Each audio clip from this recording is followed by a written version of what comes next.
آیت نمبر 233 میں آپ کو دودھ پینے والے بچوں کے حقوق کا بیان آئے گا کہ اللہ نے بہت ہی خوبصورت دین ہمیں دیا ہے، اور چونکہ اسلام جو ہے وہ عدل اور احسان کا دین ہے، جو کہ کسی پر بھی ظلم کی اجازت نہیں دیتا، خواہ وہ بچہ ہو، بڑا ہو، عورت ہو، مرد ہو، کوئی بھی ہو۔ تو پھر اللہ رب العزت اتنے پیارے ہیں کہ انہوں نے اسلام میں یہاں پر بچوں کے جو چھوٹے بچے ہیں ان کا ماں کا دودھ جو پیتے ہیں ان کے حقوق بھی بیان کر دیے۔ تو آج تو پوری دنیا میں ڈھنڈورا پیٹا جا رہا ہے نا کہ ماں کے دودھ کا کوئی نعم البدل نہیں ہے، مگر اسلام نے اس وقت ماؤں کو اپنے بچوں کو دودھ پلانے کا حکم دیا جب پوری دنیا جہالت کی تاریکی میں ڈوبی ہوئی تھی۔ تو ماں کے دودھ کی افادیت کسی کو معلوم نہ تھی۔ اگر بالفرض میاں بیوی میں جدائی واقع ہو جائے تو دو بھی دودھ پیتے بچے کی پرورش، اسے دودھ پلانے کا حق، زیادہ حق ماں کے ہی حاصل ہے۔ طلاق اور جدائی کی سزا اس معصوم بچے کو دینا جائز ہی نہیں ہے۔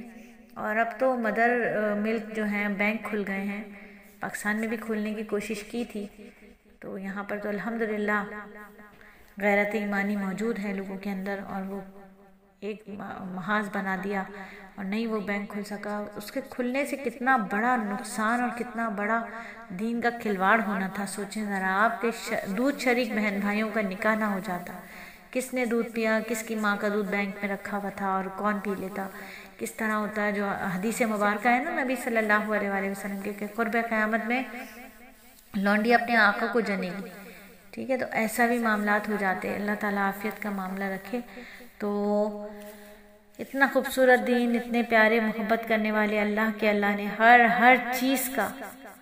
چیز کا مسئلے کا حل قرآن پاک میں دے دیا، فرما دیا کہ اور مائیں اپنے بچوں کو پورے 2 سال تک دودھ پلائیں، یہ مدت ان کے لیے ہے جو دودھ پلانے کی مدت پوری کرنا چاہیں، اور جس باپ کا وہ بچہ ہے اس پر واجب ہے کہ معروف طریقے پر ان ماؤں کے کھانے اور لباس کا خرچ اٹھائے۔ ہاں، کسی شخص کو اس کی وسعت سے زیادہ تکلیف نہیں دی جاتی، نہ تو ماں کو اپنے بچے کی وجہ سے ستایا جائے، نہ باپ کو اپنے بچے کی وجہ سے۔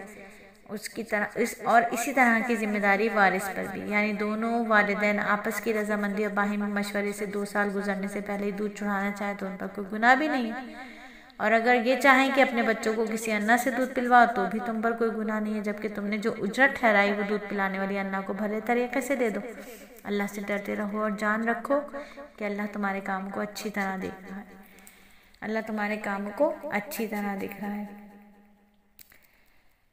تو اللہ رب العزت کتنے رحیم، کتنے کریم ہیں کہ اللہ نے اتنا اعتدال کے ساتھ، اتنا عدل کے ساتھ ہم سب پر احسان کا معاملہ کیا۔ اللہ نے ایک ایک کے حقوق، ایک ایک کے فرائض قرآن میں بتا دیا، اور واقعی قرآن نسخہ کیمیا ہے، زندگی گزارنے کی کتاب ہے۔ کامیاب زندگی گزارنا چاہتے ہیں تو پھر قرآن جن باتوں پر کا حکم دیتا ہے ان کاموں کو کر لیا جائے، اور جن کاموں سے قرآن روکتا ہے ان کاموں سے رک جایا جائے۔ آمین ثم آمین۔ دعا ہے کہ اللہ رب العزت ہمیں قرآن کا صحیح فہم عطا فرمائے اور اخلاص والا عمل کرنے کی توفیق عطا فرمائے۔